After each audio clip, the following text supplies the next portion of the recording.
All right, folks, welcome to another edition of the Fantasy Throwdown Podcast. Tonight is a special episode because I will be drafting as we go along in the podcast, so probably get a couple of drafts going in the interim. So right now, a couple of minutes away from my first draft of the night.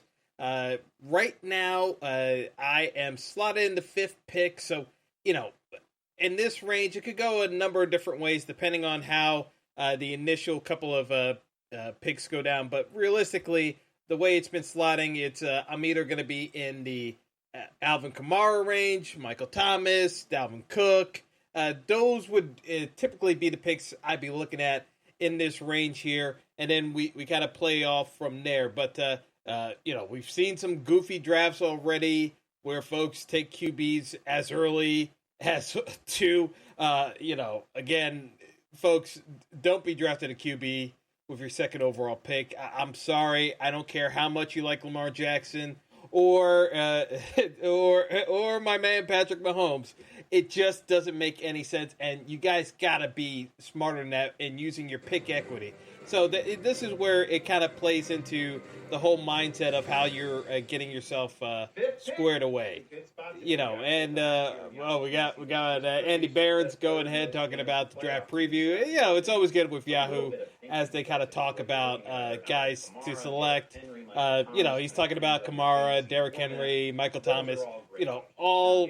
Yeah, I don't have any disagreements with those picks. Henry, I'm a little bit more shading down on, depending on the format. If it's standard, I totally support full-heartedly taking Henry over Kamara or Thomas. But, once you get to half-point or PPR, you're really looking to get that touchdown equity aspect where he shines through for a standard league. So, again, depends on your format, but things to kind of bear in mind as you're going through the draft process and figuring out what makes sense, what doesn't make sense, and then kind of tailoring your strategy to what you actually have in the queue and what makes the most sense. Because again, if your draft strategy doesn't line up with where your draft spot is, it can be very silly. I mean,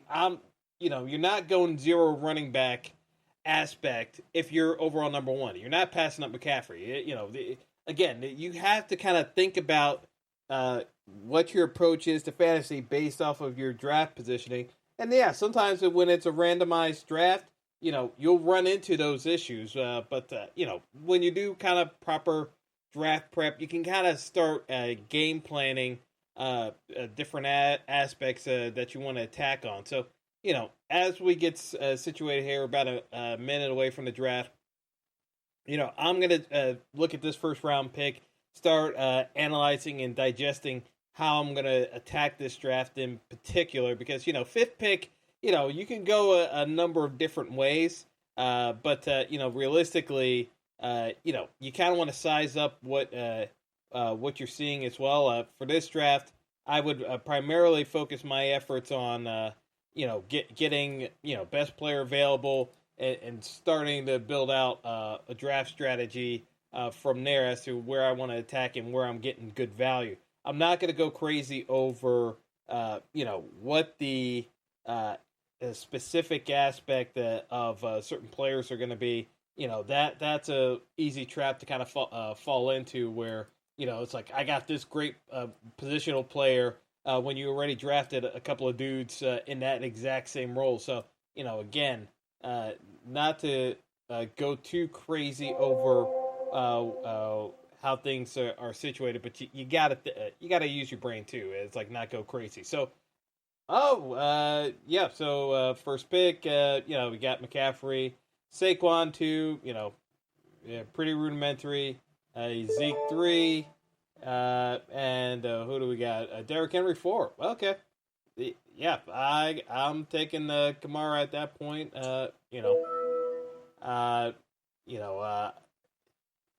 Interesting. Going with the Derrick Henry route at 4 when you had a couple other options there, but it certainly depends on what they're kind of seizing up and what they're seeing from a value standpoint. I think someone, in those subsequent picks, so Clyde Edwards-Helaire got the sixth pick, and Michael Thomas falling to 7. I mean, that's some good value along with Dalvin Cook.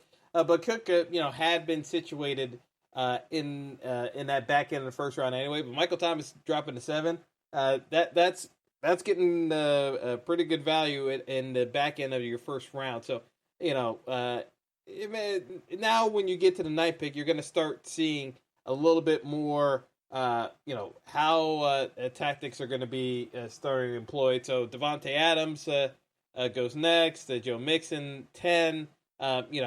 Pretty standard fare. Nothing too crazy as of yet.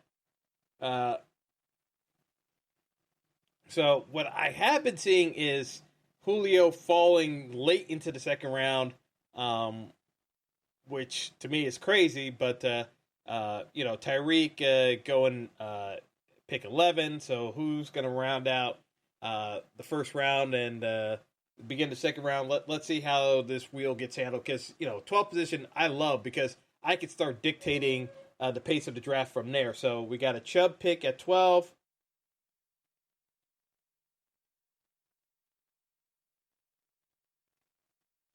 They're thinking about it.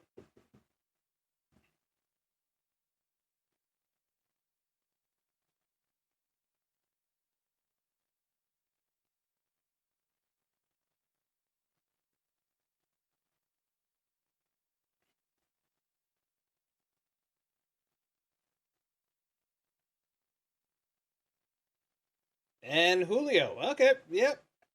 Solid choice. Again, when you're taking, you're going the classic running back wide receiver combo to start off, so I got no problem. Okay, second round, second pick, Kittle. Don't have. I really don't have issues if you're going to take Kittle or Kelsey. To be honest, depending on the draft format, the tight ends certainly have value. If you're feeling a little skittish about some of the running backs, certainly reasonable to go that route if you want to balance out with a running back you trust and then go with the tight end.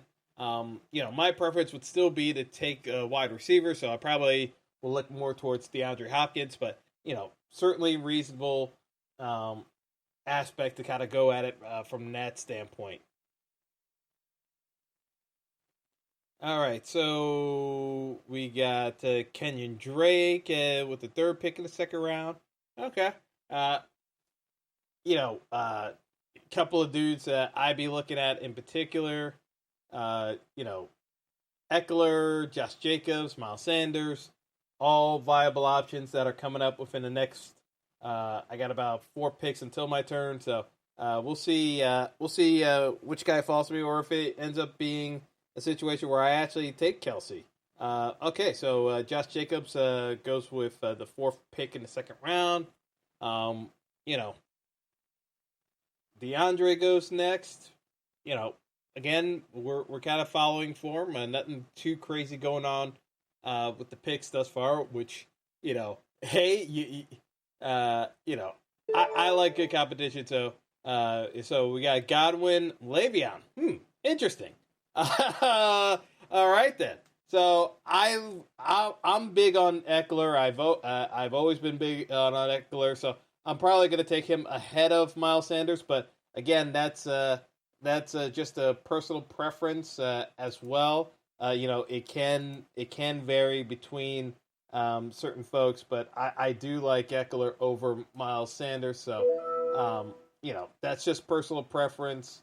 But I know by and large, in terms of a lot of rankings, and even with some of my projections, I've had Miles Sanders ahead. I've also, truth be told, I have drafted Miles Sanders quite a bit in other drafts, so that's also something to kind of bear in mind, folks, is that depending on how many drafts you're going through, you may have to start thinking about parsing through, how much capital you've invested in certain players over others. So, I mean, I've had, Miles Sanders and Eckler are, neck and neck with each other in my overall rankings. So again, it's one of those where it's like I got them as 14 and 15 right next to each other. So, at this point, it makes it kind of sense to start looking at differentiating your teams a little bit more. So subsequent picks. Oh, here we go. Mahomes picked that right after. Oh God. Yeah. So pick 9. We got Mahomes. We got Kelsey at 10. But man, I'm sorry, I can't support Mahomes getting picked in the second round. I'm sorry, folks. I'm sorry. I can't do it. All right. So we got Kelsey. You got Evans. And then to round out the second round, you got Miles Sanders. So Miles Sanders and McCaffrey. I gotta commend excellent value.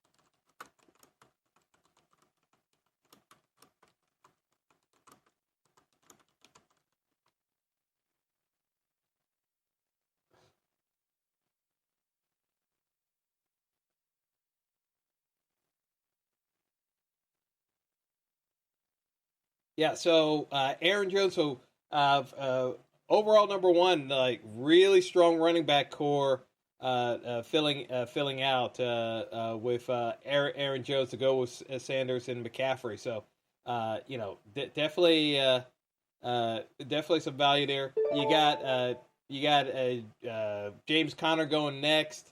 Lamar Jackson, third round pick. Adam Thielen.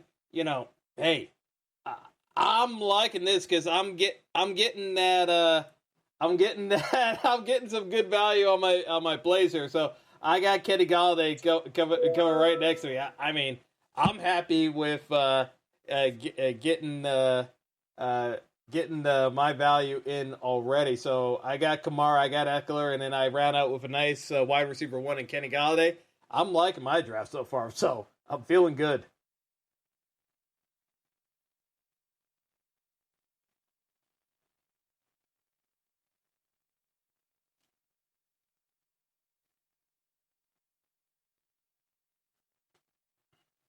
All right, so who do we got next? So after I took Galladay, we got Zach Ertz being picked. A bit too early. Bit too early for Ertz. After the first two tight ends, I want to cool off on tight end because there's not that much separation from the other tight ends beyond Kelsey and Kittle. Ertz, it's very hit or miss in terms of the Eagles' offense. They like to. Doug Peterson likes spreading that ball around. That's the reason why it's so hard to kind of gauge how running back goes. But, Miles Sanders is that pass catching back that Peterson really hasn't had. So I think Sanders is a lot safer option. And because Sanders is going to take up much more of a feature role in the Eagles offense, that's why I'm a bit more down on Ertz this year than most. Again, that's just my preference overall. But I've got Ertz as more of a fourth round selection.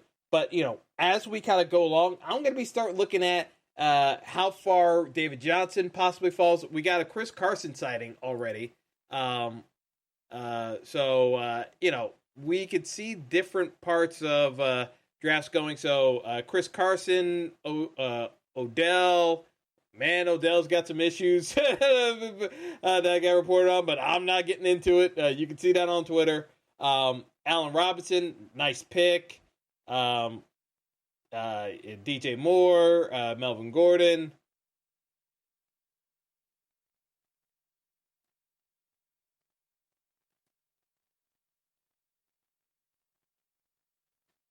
I mean,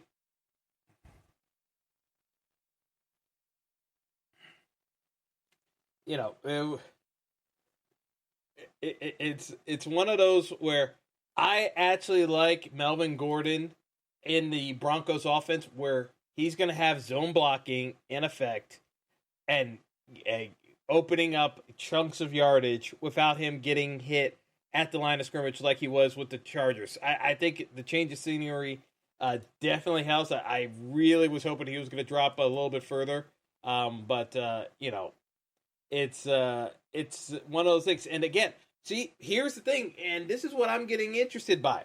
We're seeing some reaches on other picks. So third round to wrap it out, we got Raheem Mostert not feeling it. Juju definitely love Juju. Juju start off the fourth round. You know,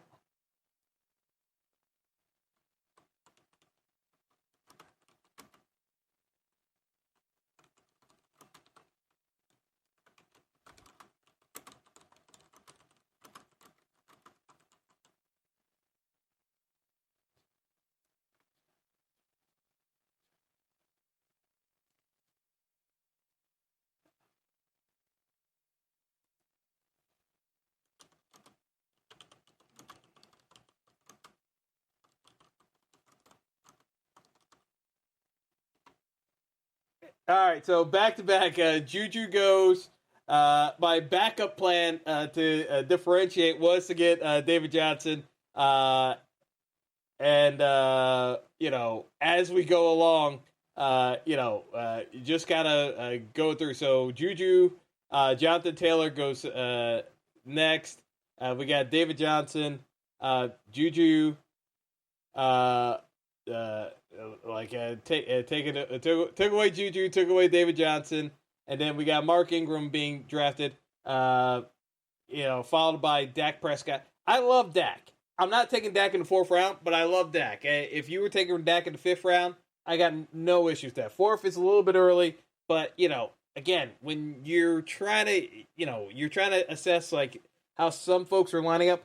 If Dak can be QB number one, you've already validated his value. But like when you draft Dak in the fourth round, you need Dak to end up being QB number one overall. That's the only issue with how things were set up. It does make a difference here as to how we're gonna go about things.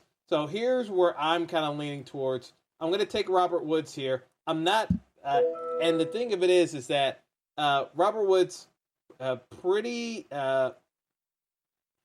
much checks a couple of boxes for me in terms of variation as to consistent wide receiver, a decent floor. I'm not going to go crazy over some of the valuations because I'm thinking I could probably get Calvin Ridley on the back end or a Terry McLaurin because I'm going to start. I need just decent value with guys with floors. Kenny Galladay, I don't worry about his floor. He's going to get volume. But with the Rams offense and McVay, they're still going to do a lot of play action. Woods should still be able to get a decent amount of volume. Some of his volume was boosted by having Cooper Kupp injured. But between Kupp and Woods and no Brandon Cooks, Jared Goff is going to be highly dependent on getting more valuation with some of those picks. So, again, I have no issues with some of these players. It's just a case where you're going to see a lot going on in terms of some of these guys. I'm not a big DJ Moore fan. DJ Moore is going to be available in certain aspects, but I just can't necessarily get there just yet. AJ Brown, I could consider AJ Brown too. AJ Brown is one of those guys where it's a very high ceiling in terms of what he can do. Okay, Calvin Ridley, Lockett and Ridley. Ooh, man. First pick is rolling here. I'm loving this draft. Oh, man. Jack, you're making me feel good. And Keenan Allen. Okay. I'm loving some of these picks. I'm really loving I'm having a fun time like that. All right, so we got AJ Brown who fell back to me. Cooper Cup, I can't draft Cup and Woods together. Got Terry McLaurin. Okay, I can roll the dice now with AJ Brown because the ceiling is enough to justify what he can do. It's going to be interesting though because I think Brown is one of those cases where it can be a bust, but man, he does have the ceiling that can actually get it done. A lot. Really liking some of these picks. Oh God, I'm quite. Oh, I'm loving the value. Excellent value picks being made. I gotta love it. So after I took AJ Brown, you got Terry McLaurin. Not as much love for the Jared Cook pick, but I follow what's going on.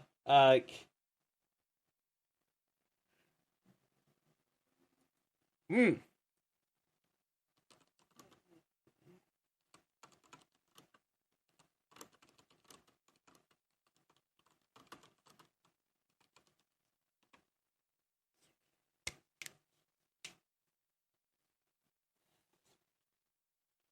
Definitely loving what I'm seeing here. Lots of strategy being employed here. We're gonna start seeing some differentiation coming because sooner or later somebody is going to be drafting Leonard Fournette. Now we're getting into that valuation stage where I'm gonna be looking for someone to start grabbing Fournette. You got Cooper Cup selected. You got Kareem Hunt grabbed. We got Leonard Fournette coming up soon. Some people are going to be looking at Cortland Sutton. I'm really liking. So we got Mark Andrews. Again, I'm not as huge on tight end this year. I think you can get some value on the back end with guys like Gesicki. But hey, it's this is just merely projections as the draft goes along. See, way too early. Tyler Higbee getting drafted at tight end. Like, when you start drafting because you're looking at a particular position, like, that's how those picks happen. I don't like that Tyler Higbee pick at all. But hey, it's good for me because I get more value coming my way. And if Higbee's going that early, I know someone's going to be grabbing Darren Waller in the next round as well, thinking that there's a tight end run coming. So again, we'll see how some of this plays out. But you're curious to see how some of these draft strategies play out because my whole thing is I'm looking at this from the standpoint of we're gonna see some variation coming up. So all right, so to start off the sixth round, we got Cortland Sutton. Oh, we got a DeAndre Swift sighting already to start off. Okay, we're getting some we're getting a little bit into that situation.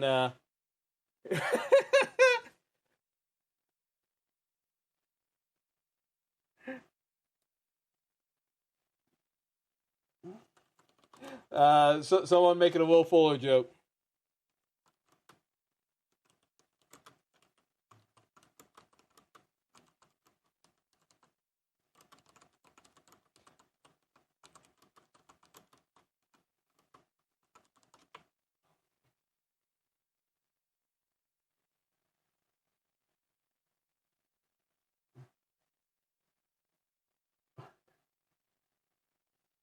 Yeah, so Swift, Gallup.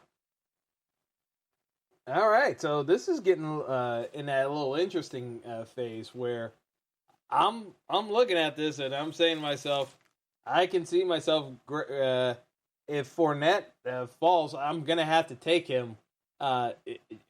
Even with the uncertainty of Tampa Bay, I gotta look at that potential equity value because I'm not a Ronald Jones truther, never have been, pretty much never will be. I don't think that job's very hard to take.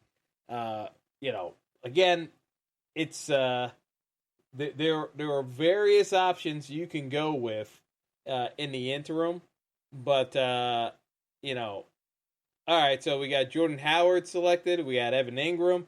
So we got two more picks for this circles back. So we got Waller, we got Fournette, Kyler Murray's an option. David got Montgomery from the Bears. Definitely a selection. So we got David Moore and Ty. See, I can't go wide receiver, so I got my options of I can go Waller, I can go Fournette. I'm legit thinking that we could actually switch over and grab Waller at this point, just to kind of slide up tight end. But I want to see if someone's going to take Fournette because I already have Fournette's share. So in most cases, I probably would have taken Fournette. The problem is that I've already gotten enough Fournette shares that I actually do need to start differentiating my draft a little bit more. It's actually a little bit more one of those situations where in a different circumstance, I probably would have taken Fournette outright. But again, this is where you start thinking about variance as to how you want to attack your draft, because I can look at a couple of different places where I got Fournette, Kyler, and Murray might be an option at QB. I don't want to necessarily go there just yet, but I'm definitely looking at David Montgomery. I'm looking at Fournette to start getting some more running backs into the fold. It's just that I saw Waller there, and it's a good value at the position for Waller. So I'm more than willing to pay the price there. I'm starting to look at a couple other, because we could start getting to. We got Stephon Diggs that just went, and we're gonna round out. So we got J.K. Dobbins, Devontae Parker, Diggs. Kyler wraps up the 6th round. So let's see how the round 7 starts off, because we're starting to see some variance here between different teams. About half the teams have drafted QB by now. I like usually waiting behind.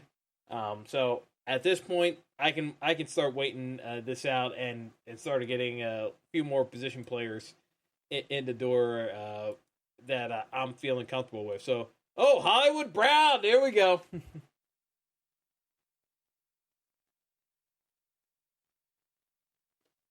Loving Hollywood.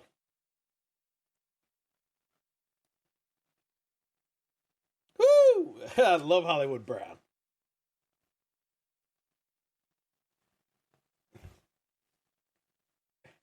All right, so we're getting to that stage where I'm gonna if Fournette falls to me with these next couple of picks, we're definitely gonna have to start thinking very long and hard about going Leonard Fournette here, and I'm okay with that. Oh, David Montgomery goes with the 2nd pick. Let's see. Let's see how it shapes up, because we got some running backs here to start considering as a whole. So Jarvis Landry goes with the 3rd pick of the 2nd round. Will Fuller, well, there we go.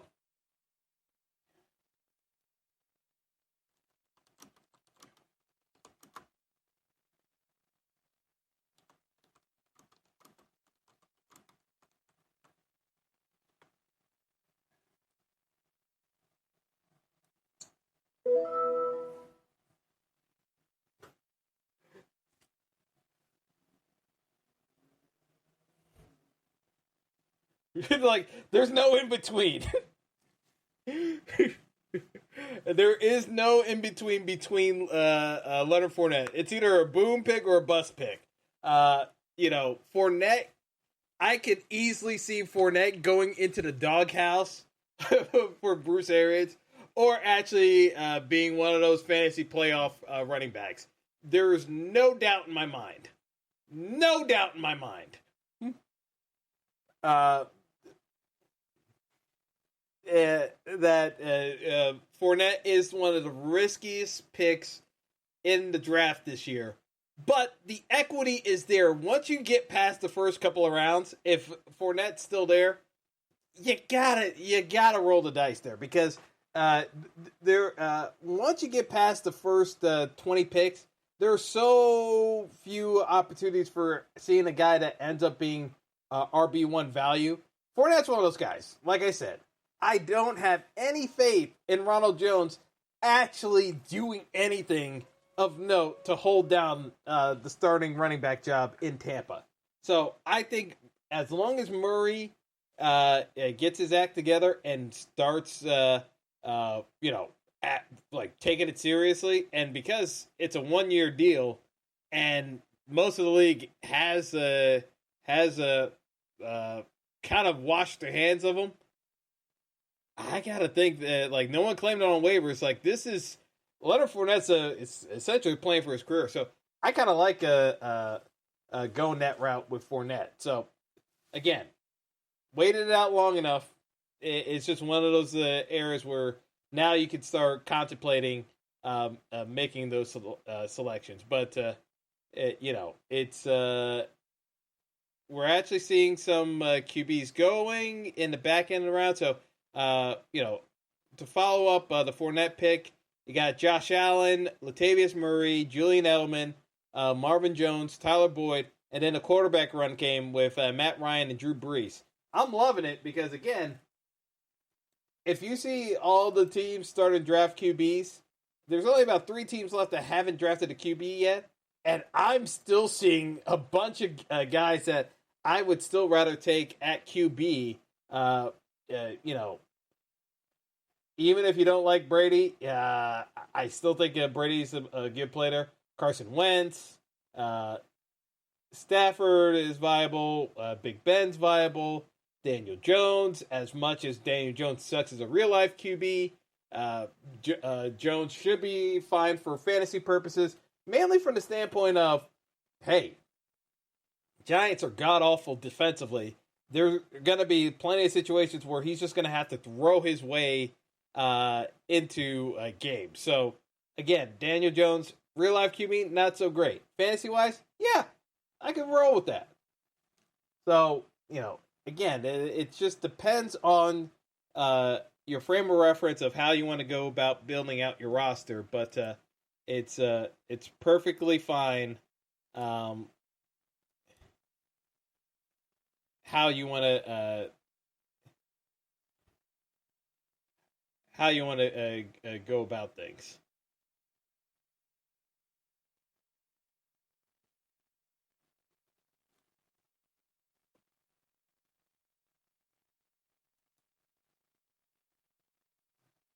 So Devin Singletary goes to start off the round, followed by AJ Green, Zach Moss.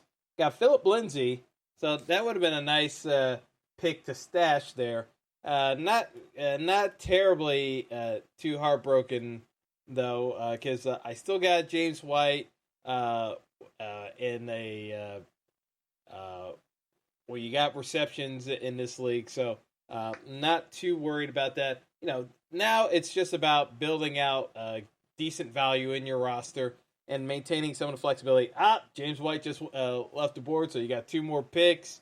All right, so it's time to start thinking about various receivers as we go along. So a couple of guys I'm going to be keeping an eye out for right now.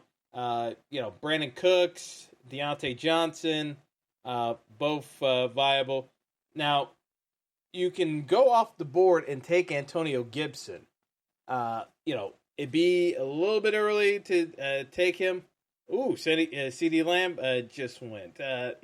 Again, like Lamb, depending on how certain roster configurations go, that can vary a bit. So,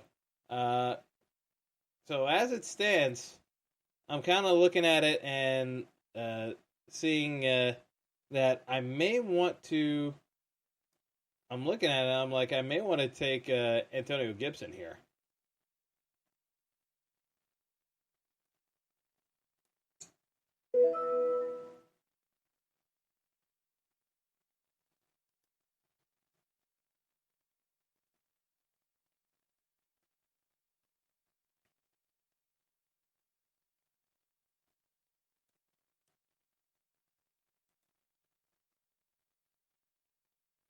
Yeah. So yeah, it's a CD Lamb. Breida was taken right in front of me. So yeah, as you start getting down there, you're starting to get a little bit more scraps in terms of the running back aspect. Gibson might end up emerging from that pack in Washington with the release of Adrian Peterson. So again, you're kind of kicking the tires here. He's not your primary. You're looking at some of the backups, but you're starting to look for values of guys who can emerge as the starting running back and kind of go from there. So now I'm going to be starting to look at guys who can break out. I'm not necessarily looking at the projections are telling me look at Brandon Cooks. I'm looking more towards Deontay Johnson, to be perfectly frank, at my next wide receiver get. Probably Deontay Johnson or Christian Kirk, most likely here. Ooh, Gesicki already got drafted. All right. Again, it was a little bit earlier than what I was expecting Gesicki to go at, but different drafts go differently. So I've seen Gesicki like hang around into the late 120, 130 range. But this is kind of drafting Gesicki where he probably should be at just before you hit the 100th pick of the draft. So interesting. Okay, a couple of Giants going. So between Gesicki, he got sandwiched in between Darius Slayton and now Sterling Shepard has gone. So got a couple more picks.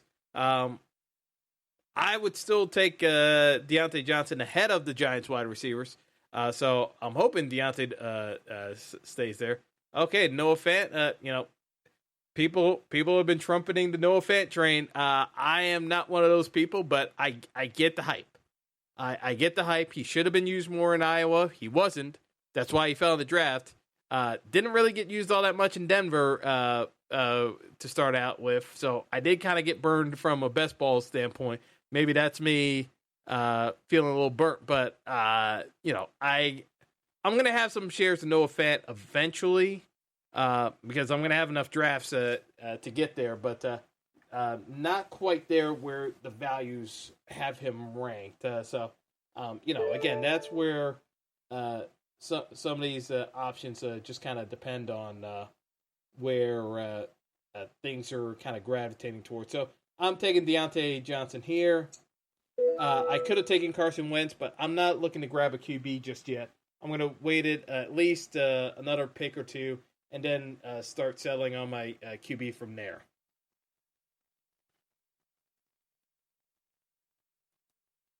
All right, so looking at some of these other picks after I took Deontay, Hayden Hurst went.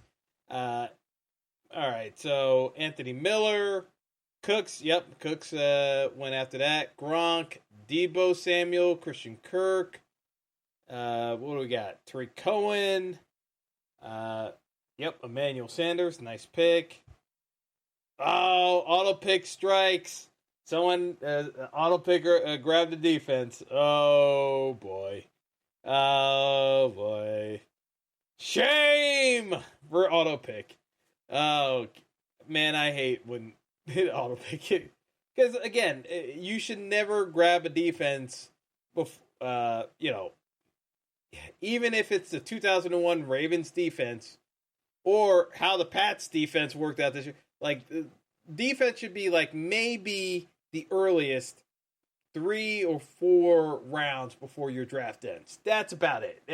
You can't be taking a defense earlier than that. There's just too much value in Yeah, even if you hit double digits for rounds, I'm sorry, I still can't justify ever taking a defense that early, and it's usually because it's an auto pick. It's just a bad setup. All right, Chase Edmonds goes after the auto pick. Pittsburgh defense, and that wasn't an auto pick there. That was a deliberate. I like the Steelers defense, but not that much. I can't get there. I just cannot get there. So who do I got left? Uh, you know, we're looking at a couple of players here. But we got a Tevin. We can go Tevin Coleman, which I kind of like. I definitely think with the Niners offense, there's a lot of variance that can happen, and I still got plenty of QBs that I would like as well. So I'm probably going to end up taking Tevin Coleman, to be perfectly honest. I mean, that's the way I'm kind of leaning towards. So we got Golden Tate, Baltimore defense run going on right now, guys. Oh man, I'm enjoying this.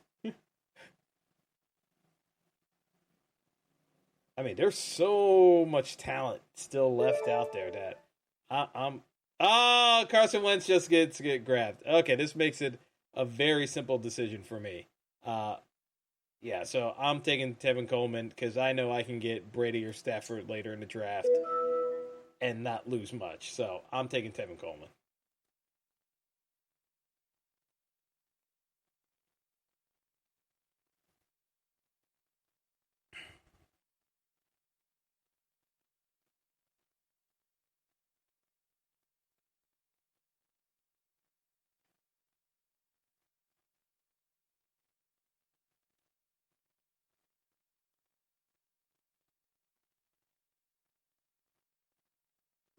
Jerry Judy goes. Yep.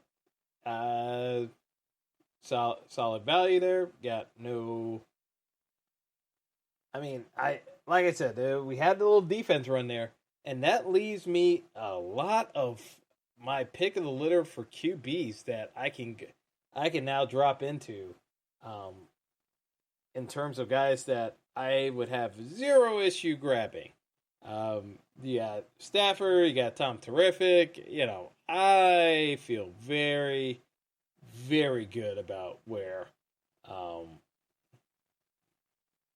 some of these picks would go. So I could easily stack my QBs and take Stafford without even thinking about it. Um, oh, Boston Scott got grabbed too. Oh man, uh, the first pick's having a field day with the running backs.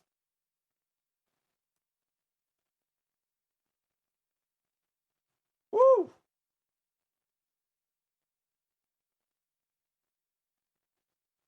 Yeah, if you want someone, got to handcuff Miles Sanders.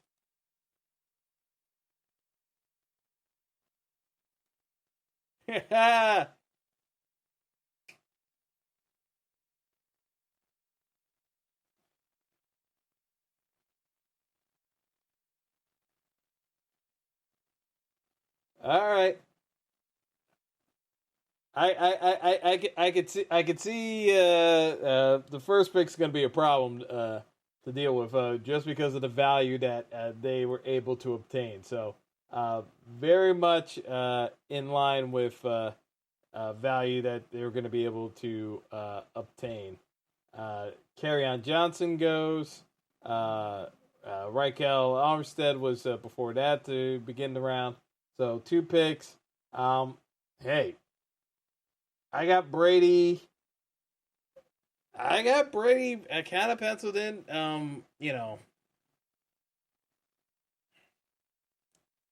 I could go a couple of different ways.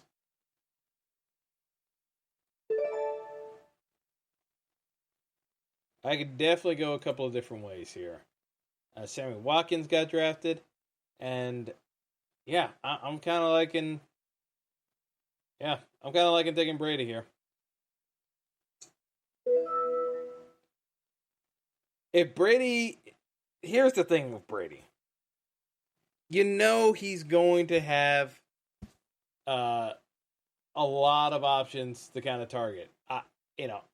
And he's gonna be high on the completions aspect. So between Brady and Stafford, like the only issue with Stafford is, he's coming off a back injury. You know, again, that's the only real knock I'm gonna have against Stafford uh, coming into this year, because usually when you can get Stafford in those uh, uh, like 125 to 130 range, you got no issues realistically. Yep, Stafford grabs. Yeah, I knew it was either going to be Brady or Stafford. If I didn't take him now, and here's the thing, I may still end up being one to grab Daniel Jones or Daniel Jones or Aaron Rodgers after the, like I have no issues with taking, uh, you know, the solid floor QB and then taking the scrambler. So I'm probably going to be taking Joe Burrow, Aaron Rodgers, or Daniel Jones, and I got no problems with going that route either. So um, we're going to see, because uh, we got Alexander Madison hanging around there still. I can go a couple of different ways and not even remotely be worried. So I see myself taking another running back and then a QB, start rounding out the rest of the roster. But I'm feeling very good about the draft as a whole. So uh, you know we're gonna see very quickly how this pans out. So you know could be interesting moving forward. As somebody, oh, there we go. So we got Roethlisberger defense, Daniel Jones pick. So we'll see. We'll see. Up, Cam Newton went. So we're starting to see teams get that second QB already.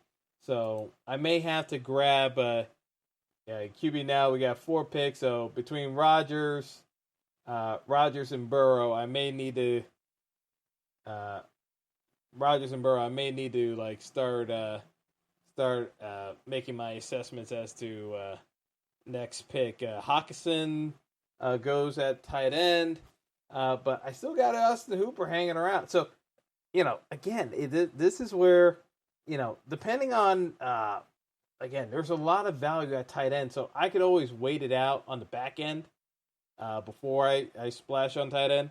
But I'm gonna grab either Madison or my QB here, depending, because I also got Baker as a possibility.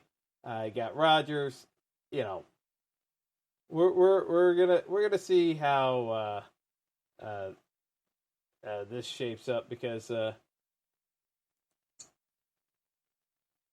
I may end up taking so depending on how things shape up. Like I definitely see somebody. So Hawkinson, Jared Goff goes, Lazard goes. But yeah, I could see myself taking Madison right now. I know people are kind of high on Preston Williams, but I'm looking at getting more running back value, and then I'll start making some of my plays. But yeah, so I'm going to take Madison.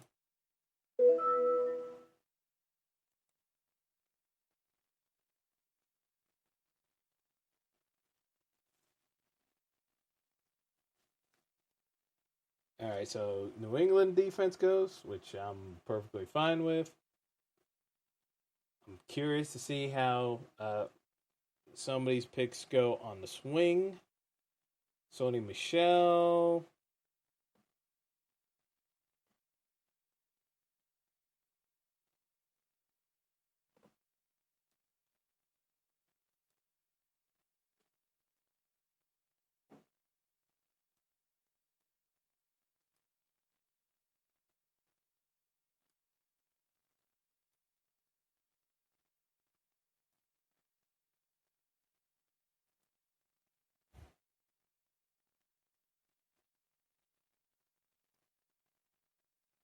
Chicago defense. Yeah, lots of defense are getting drafted. Ooh, love that pick.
Burrow.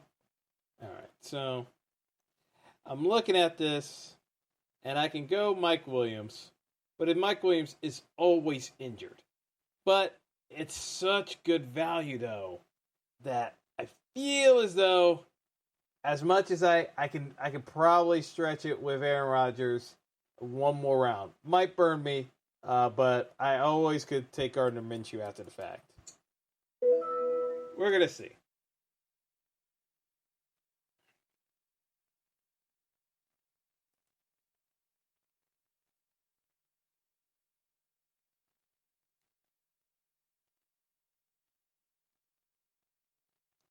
We're gonna see. We're gonna see.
So yeah, the now we start to see the tight end run. So Austin Hooper goes, Duke Johnson, Chris Herndon, Johnny Smith, Greg Olson. Yeah, so now the tight ends are starting to go. So not as much value on the tight end front left.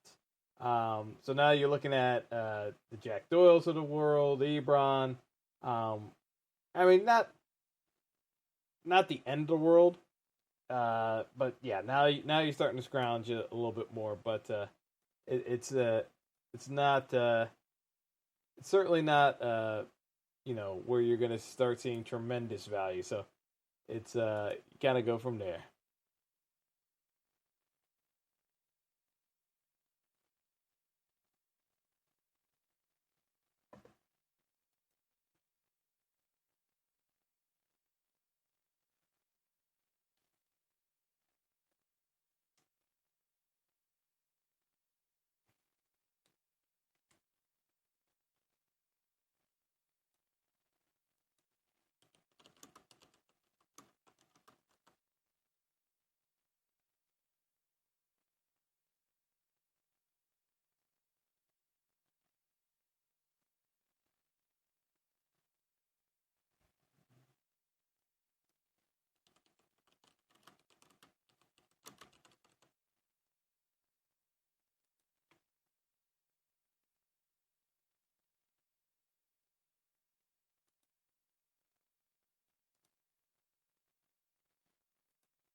All right, so uh, uh, I was chatting and talking some trash in the other draft, but you know, with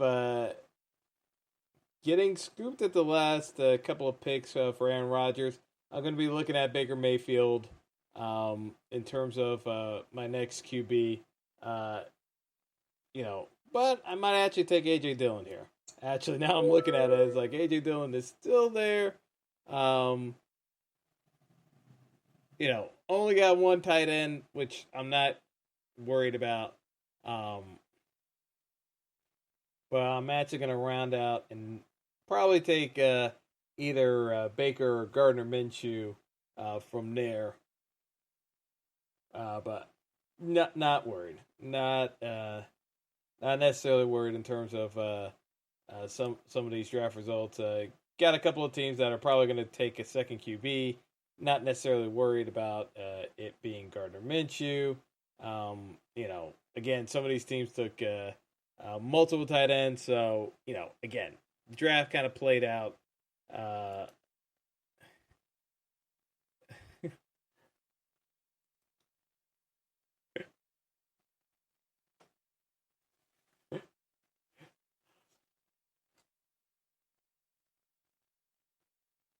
But in terms of like overall draft style, this kind of played out where you still had some picks reached on, but I was able to get tremendous value across the board.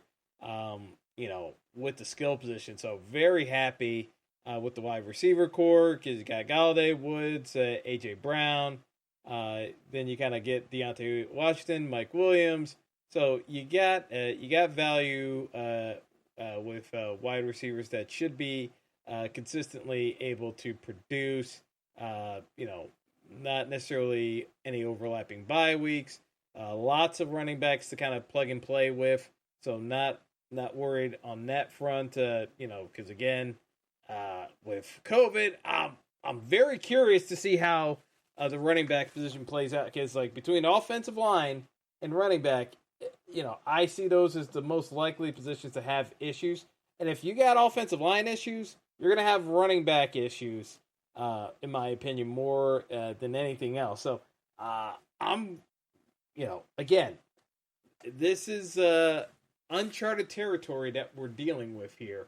But as we kind of go along, it's interesting to see how some of these aspects will play out as a whole, because you could find yourself in a little bit of a delicate balance overall in terms of where things are going. But First pick. That's huge. Congratulations. You don't need a famous yeah. expert. So other draft first pick. So that one's pretty straightforward. It's going to be McCaffrey. Not much else to really talk about here. Yeah, you could do Saquon, but again, it should be McCaffrey.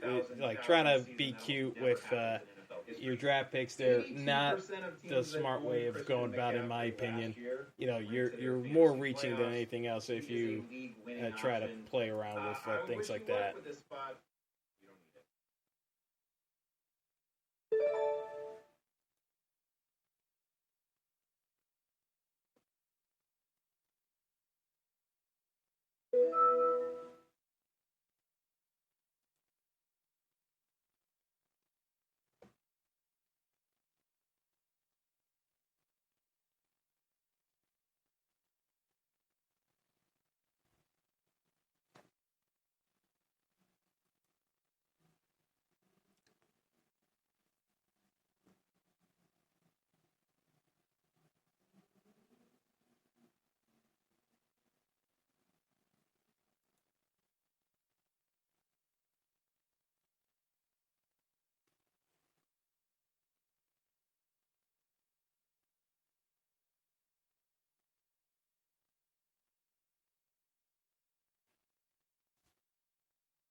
So rounding out the other draft, uh, you know, we're going to be starting up with the other drafts shortly. But again, a lot of this has to kind of go based off of where you're looking at, what you're looking to do with your format and like kind of how you're positioning it. So with McCaffrey, I'm looking at it from the standpoint of I gotta get value wherever I can, being the first pick. So I'm hoping for some folks to reach early in the draft with picks that don't make a ton of sense. To me, that's the best way I can start differentiating myself from the pack and working my way up from there. But you know,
so second pick Saquon, Zeke, Derrick Henry at 4 again with the Derrick Henry picks. I'm really getting thrown off by it. Kamara 5, Belair at 6, Dalvin Cook 7, Michael Thomas. Wow, we're having. I feel like I'm repeating the same draft that start as before. This is deja vu again to a T. Devontae Adams 9th. Wow. This is a kind of almost played out again. Outside of Michael Thomas going even further behind this time. Wow, that like threw me off. Definitely threw me off. Michael Thomas going 8th. We got Devontae Adams 9th. Devontae Adams 9th.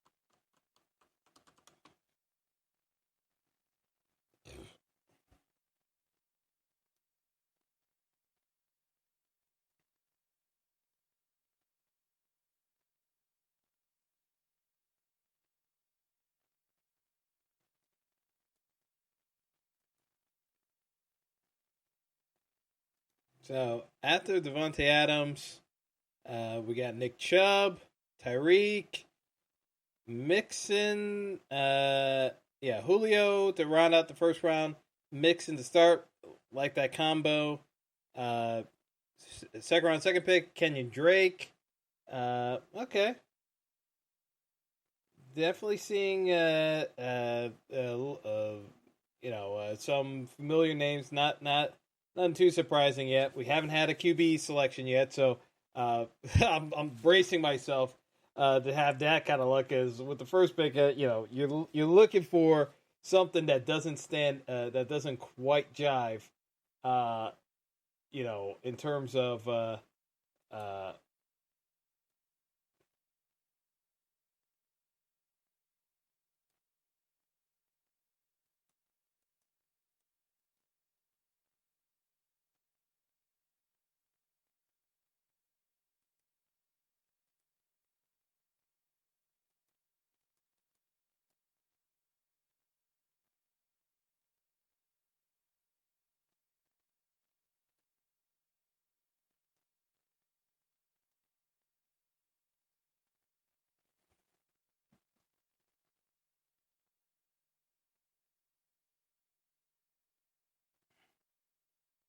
Kenyon Drake. Yeah, so after that Kenyon Drake pick, got yeah, they made sure to make sure Miles Sanders didn't fall to me. Kittle, Josh Jacobs, Kelsey. Oh, now we got Mahomes pick.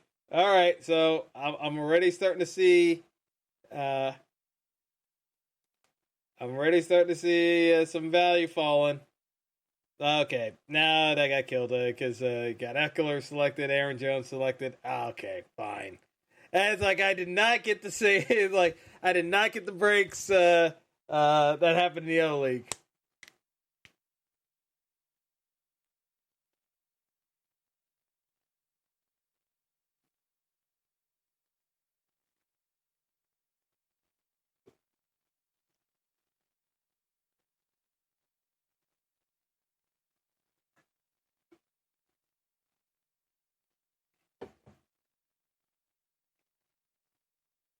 All right, so Aaron Jones, DeAndre.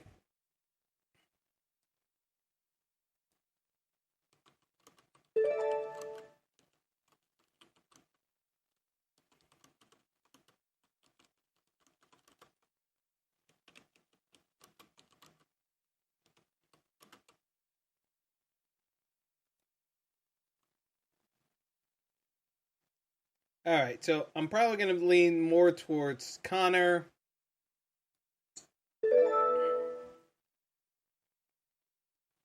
And I'd probably go grab a Godwin at this point. I already have some Galladay shares. I love Godwin.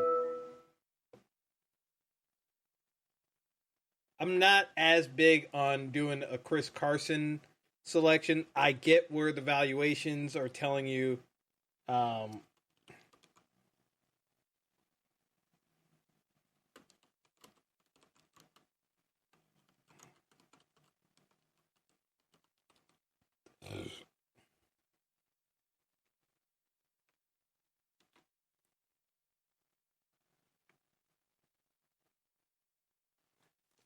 but all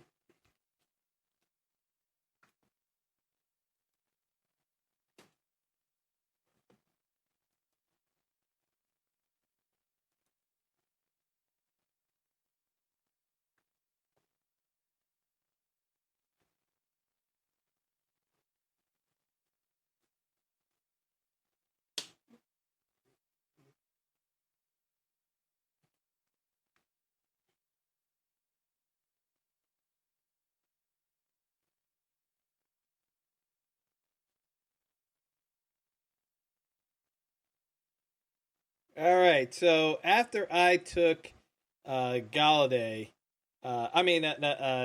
Connor and Godwin, we had Thielen. So basically, I got my solid floor of running back with uh, playing Connor and McCaffrey together. Um, Godwin, shares the same buy as McCaffrey, but it's week 13, way deep into the future. But I like Godwin as a wide receiver one. After that, we got Galladay, Thielen, Galladay, a Lamar Jackson pick, then Chris Carson. Again, I'm not big on Chris Carson from a valuation standpoint. I'd rather take a Connor who's in a contract year than a Chris Carson. Just just my take on the situation, more than anything else. Just in terms of how I feel about certain players, I definitely feel as though I can get other value later on, and hopefully I can get a Gurley slipping further to me, David Johnson. But feeling as though we got Melvin Gordon already snagged, Mike Evans drafted. Uh, you know, we'll see because if I could stack the Steelers, looking at again, it's too far out. I gotta think Juju isn't gonna fall that far, but these are the things you start thinking about. Where you start thinking about stacking a particular team, and seeing evaluation. Oh, Gurley already grabbed. So, this is where I would start thinking about seeing which two running backs fall to me that I think are of decent value and stacking them together and just rounding out, hopefully I can get another potential RB1 situation and work my way from there. But that's the thought process going into this. Oh, Jonathan Taylor also grabbed already with in the third round. So getting near towards the end of the fourth round. I'm curious to see. Now we got Juju going. All right, Mark Ingram going. Okay, now I'm starting to see where I kind of want to position this draft. So I'm going to be lining this up more towards a possible situation where I'm going to be ending up on maybe a Cam Akers, David Johnson pairing together. We're gonna see how that lines up. DJ Moore taking the round out the third round. Raheem Mostert. Now you got an AJ Brown. Again, to begin the fourth round. I took AJ Brown.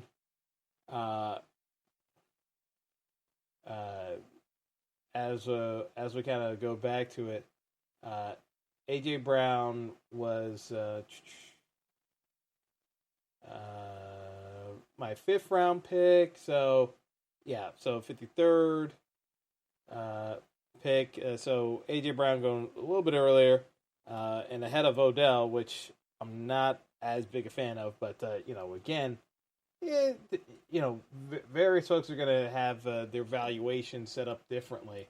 So it all depends on how skewed certain folks are kind of wanting to go with certain positions.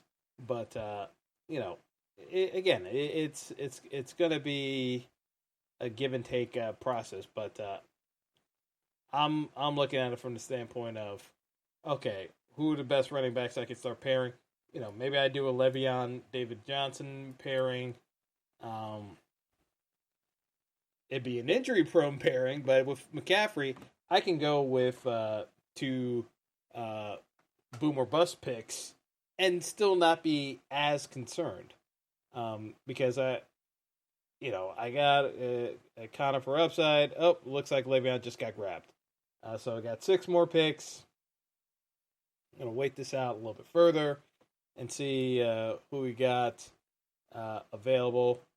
But Amari Cooper is kind of falling. We're going to see. If I can get Amari Cooper with Godwin, let's see how it actually pans out, because I could find myself with Robert Woods falling to the back end of the round. David Johnson grabbed now too. So we're seeing some folks being grabbed here. Terry McLaurin grabbed.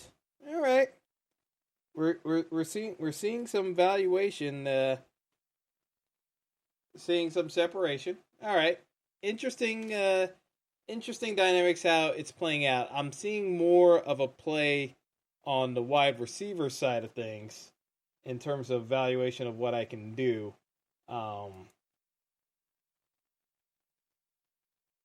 Curious to see, because I may end up Terry McLaurin, Cam Akers also grabbed, and David Montgomery. Oh, people are reaching for running backs. Oh, this is opening up. All right. Oh, now Amari got grab on auto draft. Okay. All right, so here's what we're going to do. We're probably going to go with Calvin Ridley, and I'm going to like start doing some mental math in my head of whether I want to roll with Woods, DJ Shark, or Tyler Lockett. But this is definitely wide receiver friendly, the way I'm kind of going to balance this out. Yeah, so Ridley, Woods, DJ Shark. I already got Woods in here, so I'm probably gonna roll with DJ Shark, but it's one of those where I I don't have any worries about taking any of those guys. To be honest, I'm you know you get I have enough confidence with the value at running back in other spots later on in the draft that I can start grabbing some of these dudes uh, in short order on the back end. So we're gonna keep things moving along now. So yep, immediately after I grabbed Ridley and Shark, we had Zach Ertz grabbed, then Robert Woods, Kareem Hunt.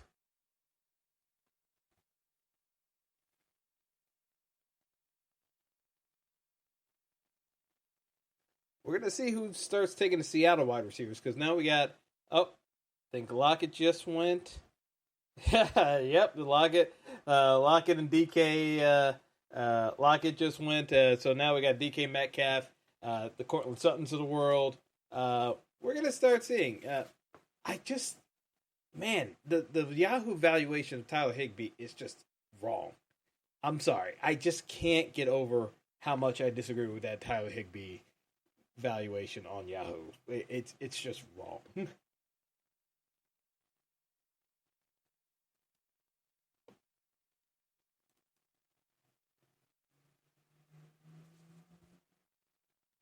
I just can't get over Tyler Higbee's value. It's just wrong.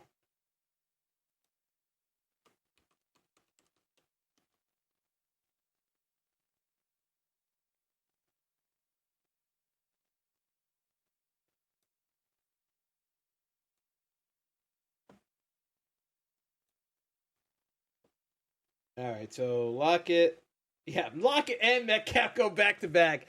I was just talking about the Seattle wide receivers, but I don't like Metcalf going ahead of Keenan Allen, who went next. Dak, no problems with taking Dak. At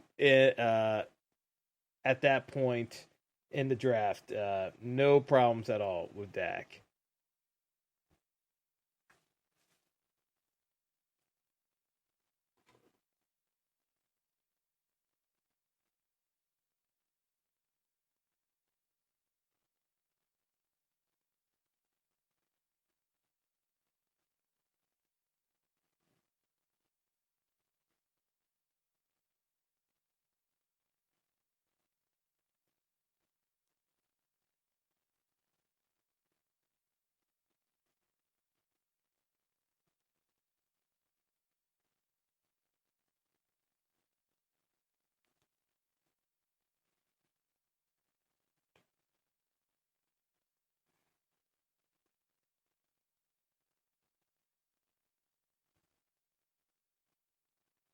And Sutton, Higby, man, I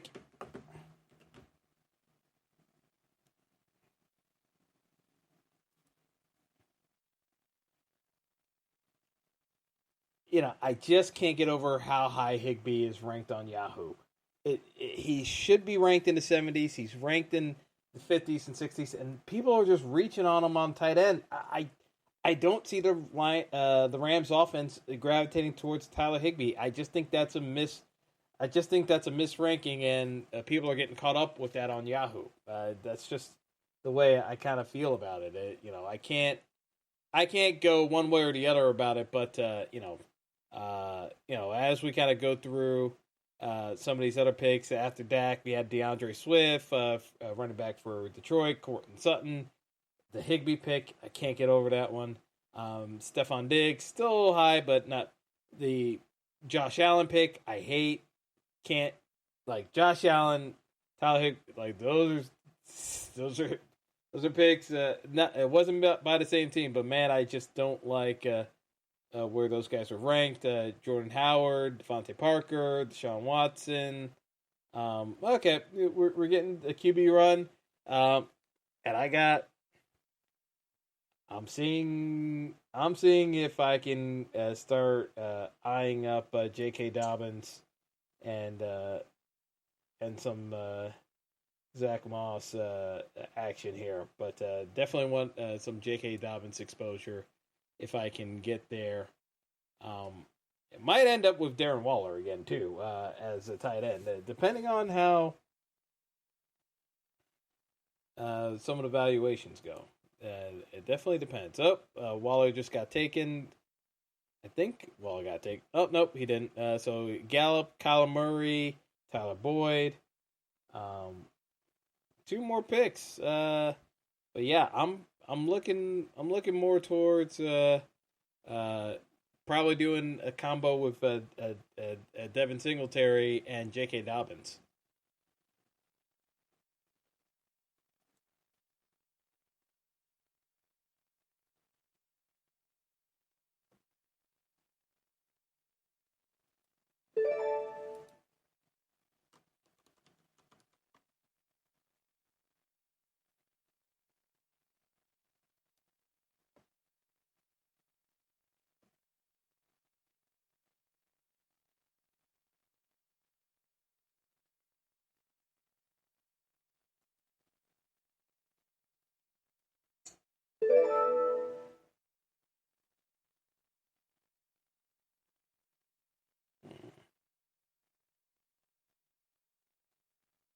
Mm,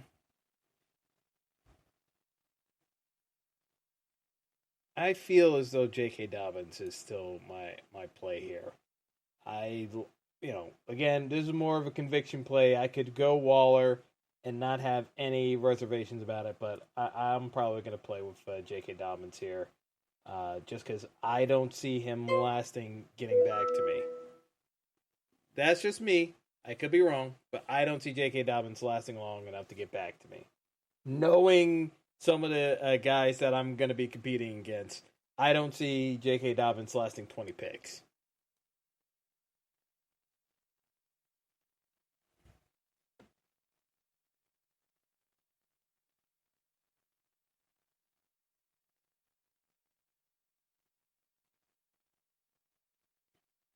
So that's where I kind of looked at it. I could have taken Waller, would have had no issues with that pick, but just sizing it up. And again, this is where you're starting to evaluate different drafts of how you feel about certain players, players you want to get exposure to, players you want to get less, not as concentrated exposure. So you got to start. You have to start making more of your stance in that fashion. So yeah, is it a great spot where I pick to start off the seventh round with J.K. Dobbins? Not necessarily. You can't. It's one of those where like you kind of need the value to hit there, and with the anticipation that you're not going to get the same value as Mark Ingram paying off. But again, it's a standpoint where I can see scenarios where Dobbins starts paying off for me in the back half of the season, and I want to have that RB1 exposure. And there's only a couple of guys that can truly get there from a valuation standpoint. And we already got Fournette taken off the board far earlier in drafts on the back end. Of how the picks went down. So, again, it depends, on certain scenarios of how it plays out. Fournette went, towards the end in similar spots, but again, if Fournette was there, probably would have taken him. But at that point, you gotta, Fournette probably was still a little bit too early. Again, I could have done Fournette, but I do like Dobbins, and he was already taken off in the other draft beforehand. So, you kind of have to marry the good with the bad when he gets taken a bit before. So then where you were expecting. So after that, you got Matt Ryan, Will Fuller, Jarvis Landry, Jared Cook, AJ Green, Fournette. You get Waller taken off the board. Zach Moss picked up. Zach Moss is one of those interesting candidates because you hear a lot of talk about the worry over Devin Singletary, whom I drafted, getting carries taken away by Zach Moss. They're looking at Moss for being the power back, but if Devin Singletary shows any kind of breakout, more breakout development as a running back, Zach Moss is not going to be as much of a factor. So I'm not as worried about the Zach Moss factor as other folks are saying. If Devin Singletary doesn't develop as a running back, yeah, that's something to be more concerned about. But it's not necessarily a case of most teams are going towards that 2 running back mold anyway. If Singletary shows a little bit more on the back end with breakout speed and whatnot, you can start getting a little bit more excited about his prospects as a whole. So after that, Breida got taken off the board. Deontay Johnson, definitely liking that pick. Emmanuel Sanders. All right. So getting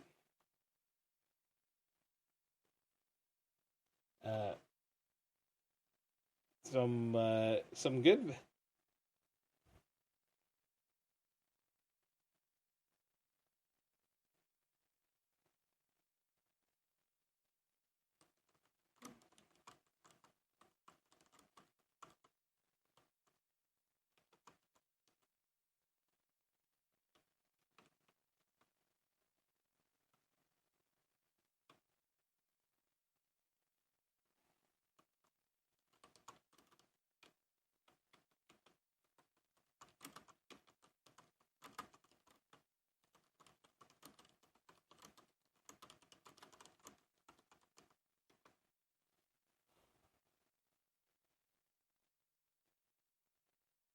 Yeah, so now we're getting a little bit of a QB run. So to start off the 8th round, James White, Sanders, Carson Wentz, Breeze, Marvin Jones grabbed, Edelman.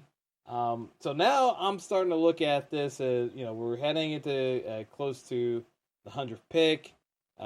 Definitely got some skill position players. Now I can start actually looking at a Brandon Cooks because now Cooks is falling a little bit too far behind overall of where he probably should be at.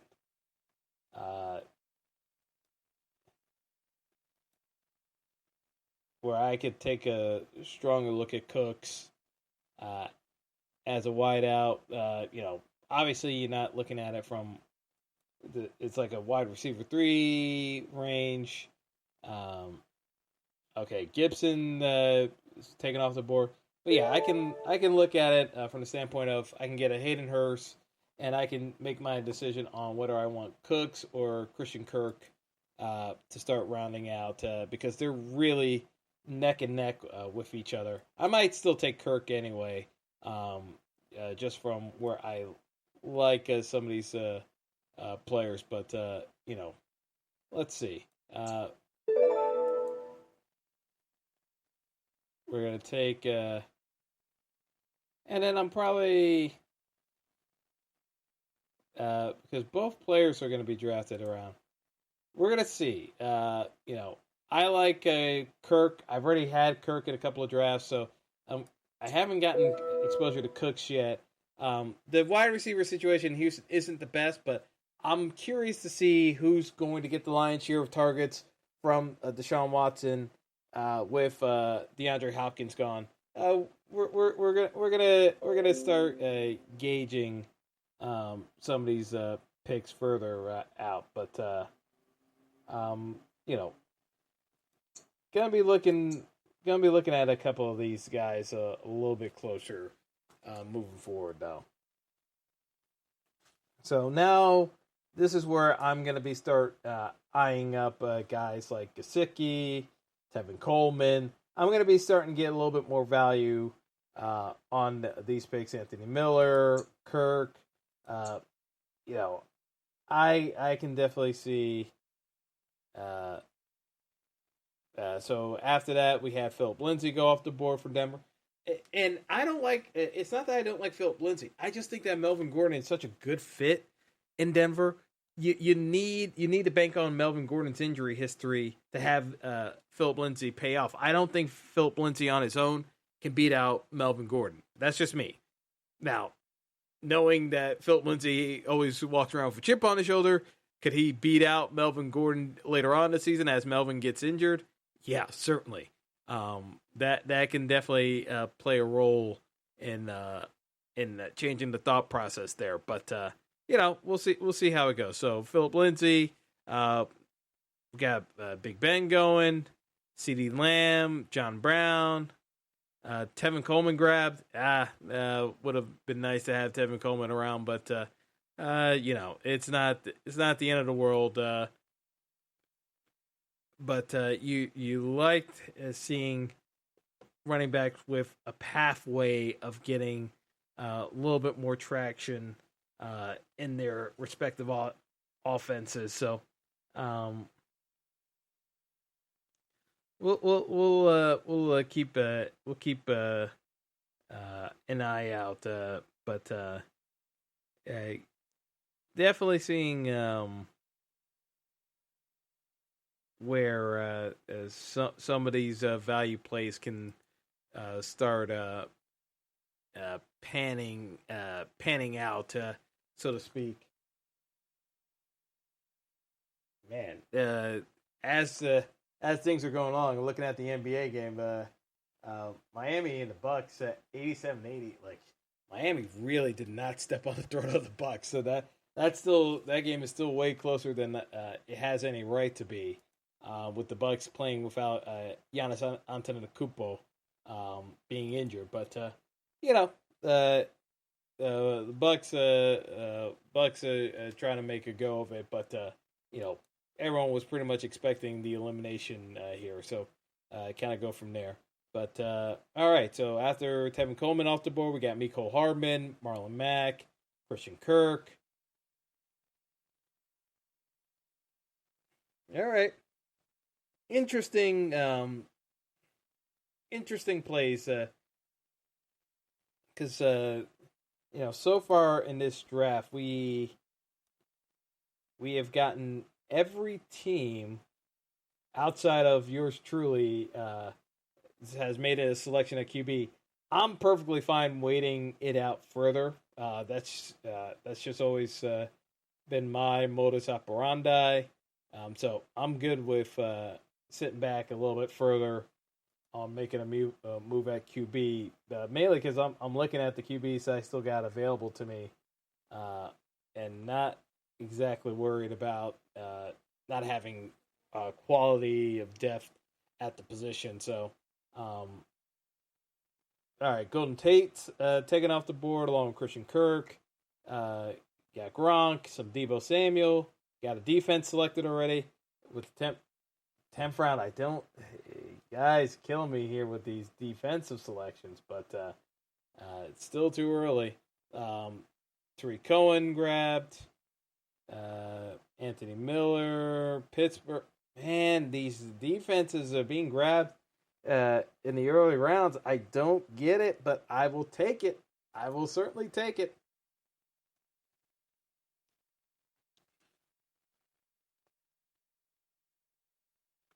I will certainly take it because it gives me more opportunity to get some value earlier in these drafts. So not nearly worried about as worried about where some of these positions are headed at the moment. But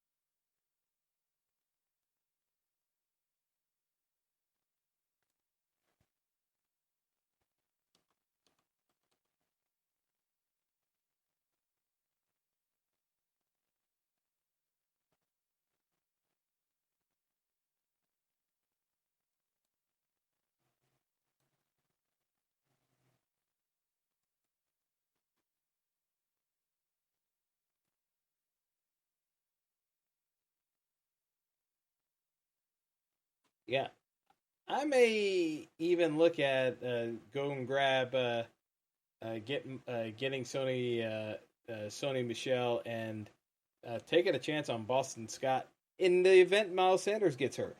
Again, you never know with some of these players, so it's not the craziest thing in the world to start aligning your thinking in what if scenarios as you're drafting guys. So, yeah, I can see myself gravitating towards doing a Boston Scott Sonny Michelle situation. And actually, as I'm looking at some of these other drafts, did Chris Thompson get selected? Oh, Chris Thompson did get selected. Okay, I missed that later on in the draft. But yeah, you got potential for Chris Thompson. There was value in later on in these drafts that can easily get overlooked. So, Latavius Murray grabbed, Henry Ruggs grabbed. All right.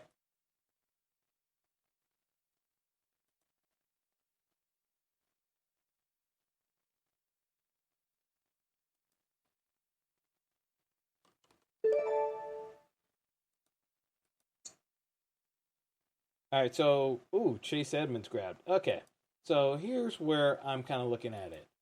If I go Preston Williams and Boston Scott, and I could probably wait it out to see if Sony Michelle goes, but yeah. All right, let's do a Preston Williams draft, and then I'm gonna go follow it up with Boston Scott.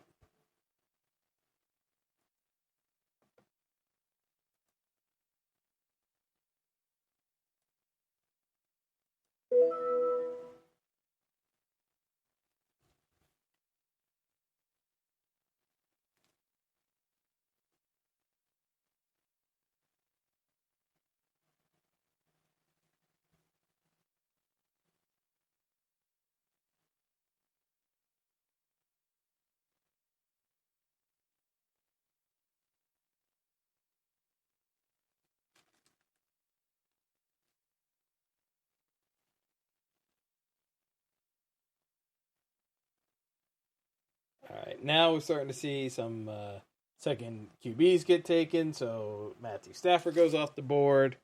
But yeah, feeling feeling good in terms of where this is headed because I can still grab a couple more running backs. Uh, you know, I like Sonny Michelle. I like Chris Thompson. You can definitely play Madison as well.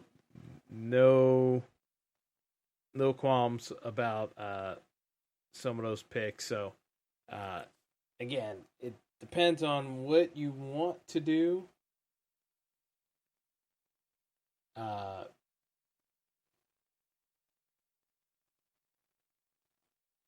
Overall, but yeah, I mean, uh, yeah, because yeah, Chris Thompson. Yeah, before I made the Mike Williams pick, that's what happened. Okay, yeah, I'm overseeing the other draft as well, just to see if there was anything I could have missed out on from a valuation standpoint. But overall, felt really good about the draft. Um, Graded out pretty well from an efficiency standpoint. Uh,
yeah, so Sony Michelle got grabbed.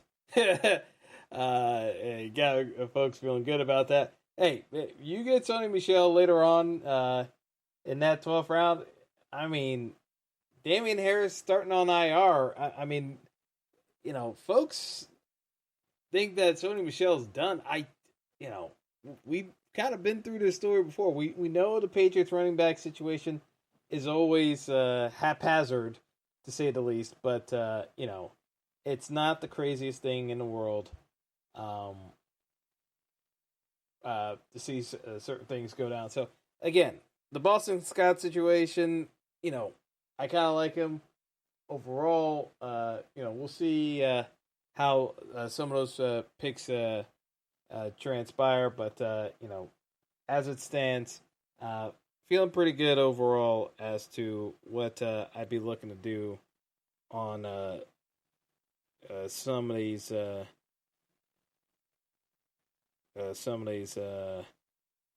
picks. But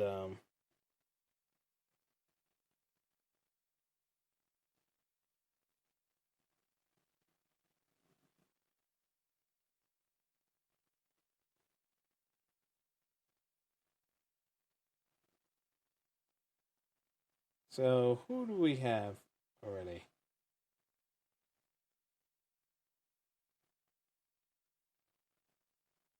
Mike Williams, Denver defense, Darrell Henderson, Lazard, James Washington.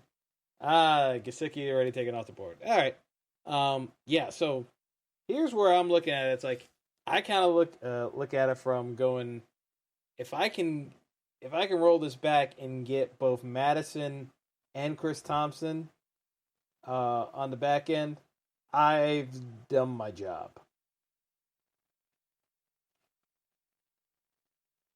And even some folks would prefer Raquel Armstead.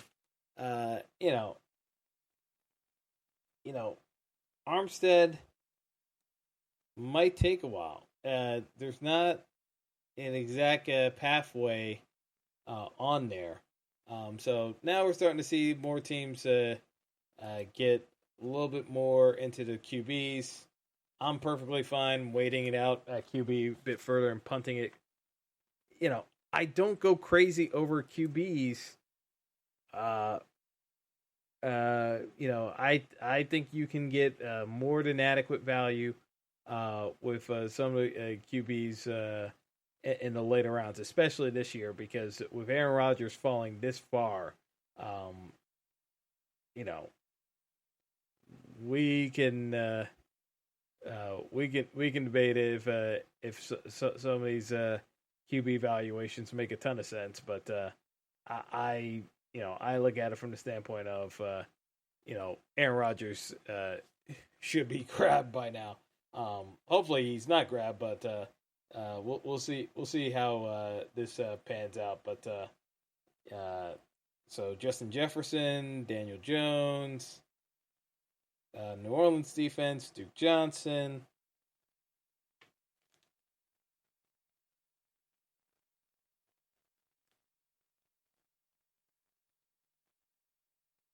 Blake Jarwin at tight end.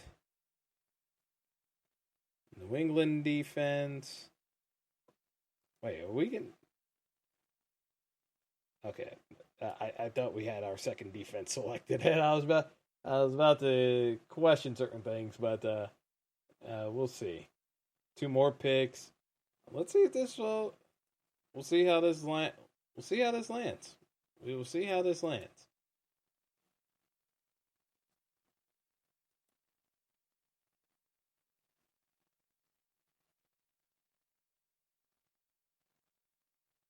Darrell Williams selected.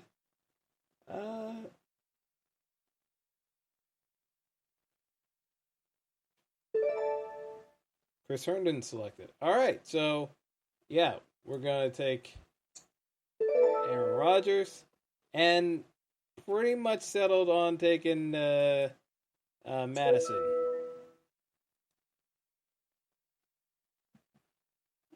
Yep, that worked out perfectly.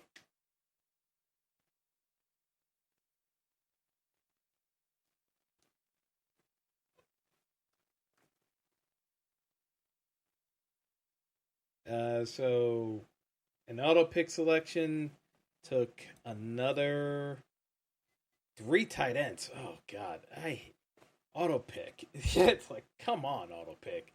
Do better, auto pick. It helps me, but for the guy that's stuck with auto pick, I lament your predicament, but you shouldn't have been on auto pick. Noah Fant, at that point, perfectly fine with the Noah Fant. I already talked about my thoughts on Noah Fant already. That it may be a bit more pushed in terms of how it works out from a draft pick standpoint, but I'm not necessarily going to begrudge a selection on his behalf. But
all right, so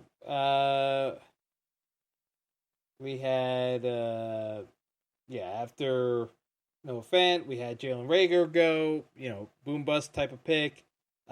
Adrian Peterson, kick the tires there, nothing wrong there. The Raquel Armstead train still keeps going. Crowded backfield in Jacksonville. I'd rather take Chris Thompson, but I get it.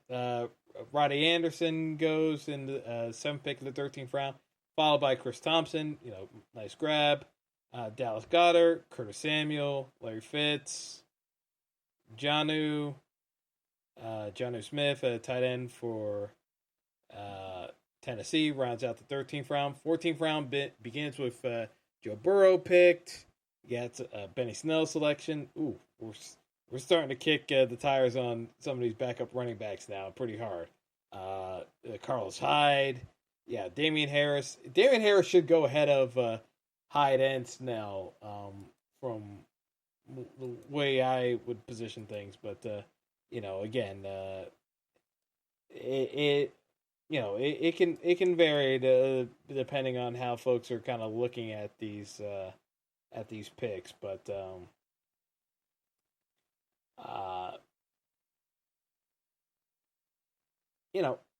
depends. It depends. I mean, I would even kick the tires on a Jerick McKinnon before I go down the Carlos Hyde train, unless it's a best ball situation. But we'll see. We shall see.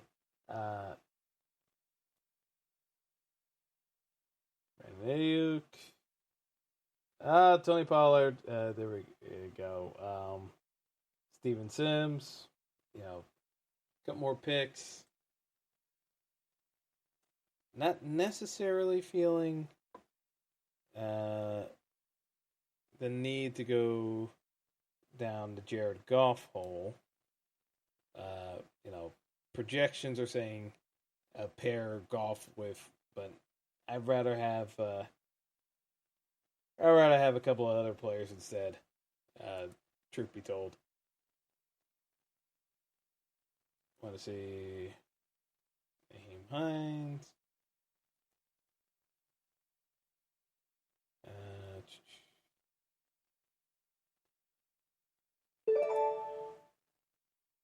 All right, so let's see. I'm probably going to end up doing Baker.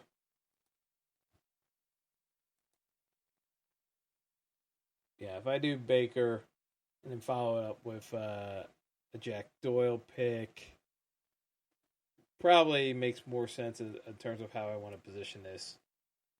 But we're going to rotate it out.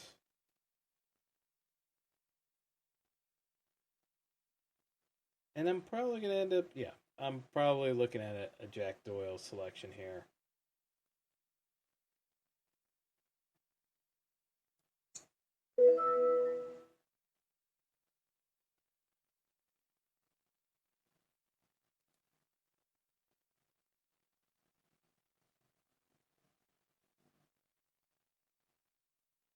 Because, at that point, I can look at a Jerick McKinnon and see how healthy he is on the back end. So I'm not exactly going to go crazy over, again, could I go Jerick McKinnon? Jerick McKinnon's going undrafted in a bunch of leagues. So it depends on certain factors of how I could have attacked it a little bit differently. This draft, not as much love as the other draft, but again, depending on some of the value plays, I definitely got value in the lineup. A little more. It's not nearly as safe as what I was able to get in the first draft because you could have Singletary not work out. You could have Dobbins not work out. So you have more aspects of players not working out. Boston Scott could end up not working out. You could have Dalvin Cook being perfectly fine with the holdout with no issues whatsoever. There were different ways where this can end up shaking out overall. So, as it stands, that kind of wraps up the way both drafts went. I'm going to be doing some more drafts tonight, but at least you guys got a sense of, in a live draft format, what your thought process needs to be at, because you gotta be flexible. Certain drafts are going to offer you things that other drafts do not. So, you're not always going to get the exact same value plays as it works out. And again, you also have to kind of start thinking about your overall exposure. So again, some players I already got exposure to, so I'm not necessarily going to double down or triple down, if you will. Well, at this point, I'd be quadrupling down with how many drafts I have. But you get where I'm coming from. Depending on how certain drafts are going, if you're only playing certain leagues, then yeah, you go and stick with the evaluations all the way through and through. But if you're playing multiple drafts, you got to start thinking about differentiating your exposure and finding where you're going to balance out your roster and getting a proper synergy. So making sure you don't end up with too many bye week players that could end leaving you high and dry in certain aspects of your of your overall flow in terms of scoring week to week. So again, it's gonna vary by drafts, but at the end of the day, as you kind of work your way through, you're gonna kind of get a sense of how each draft is going, and kind of sort it out from there. But again, very differing ways of how you can differentiate each draft and kind of going about it from there. But that's all for the show tonight. Thanks again for listening, and stay tuned because we're gonna keep going because we got NFL picks to get through this week. And any final thoughts on how the drafting went ahead of Thursday night. So thanks again for listening, and that's all for now. Later. Thanks for listening to the Fantasy Throwdown Podcast. Be sure to like and subscribe to the show on Apple Podcasts, Google Podcasts, and all other major outlets.